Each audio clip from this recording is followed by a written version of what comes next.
उन्होंने एक नकारात्मक नैरेटिव तलाश कर लिया है, बजाय अपनी कमियां खामियां खोजने के उन्होंने ईवीएम का, वोट चोरी का एक हथियार अपने पक्ष में तलाश किया है, जो बहुत अफसोसजनक है। सर, राहुल गांधी ने एक तरफ चुनाव निष्पक्ष शुरू से ही नहीं था और इंडिया गठबंधन जो है उसकी समीक्षा करेगा। 2 दिन पहले इंडी गठबंधन के सबसे बड़े नेता तेजस्वी यादव निष्पक्ष चुनाव मान करके अपनी विजय की घोषणा कर रहे थे, तो क्या वो उस समय गलत थे या आज आप गलत हैं? सर, खड़गे तो ये भी कह रहे हैं कि लोकतंत्र निशाना तो नहीं, वो लड़ाई लड़ने लायक बचे कहाँ हैं?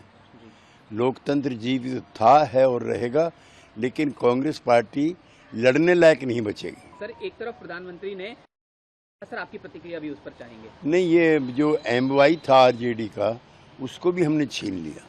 हमारा महिला प्लस युवा ने ही हमें जिताने का काम वहाँ पर किया है। जी सर, जंगल राज का भी हालांकि पीएम ने जिक्र किया और सर टीएमसी को लेकर, बंगाल को लेकर भी एक सकारात्मक कहा, तो उस पर प्रतिक्रिया, और साथ साथ टीएमसी की भी प्रतिक्रिया उस पर आई है कि सपने कोई भी देख सकता है, जल्दबाजी में सपने देखने को करार दिया है इसको। टीएमसी कई अवसरों पर बंगाल में विजयी पार्टी के रूप में उभरी है।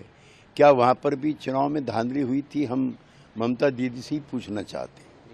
जैसे कि मैं सो रहा हूँ तो पिताजी को जगाना है मुझे, तो वो डायरेक्ट उठाने के बजाय, और हिंसा की परंपरा मेरे यहाँ नहीं थी सौभाग्य से, तो वो क्या करते थे कि उस कमरे में आ जाएंगे या बाहर से गुजरेंगे और चौपाई बोलेंगे, प्रात काल उठ के रघुनाथा मात पिता गुरु नावई माता। कभी कभी मैं गुस्से में उठ करके, अरे पापा, चरण स्पर्श किया और सो गया। मैंने कहा अब मत उठाना।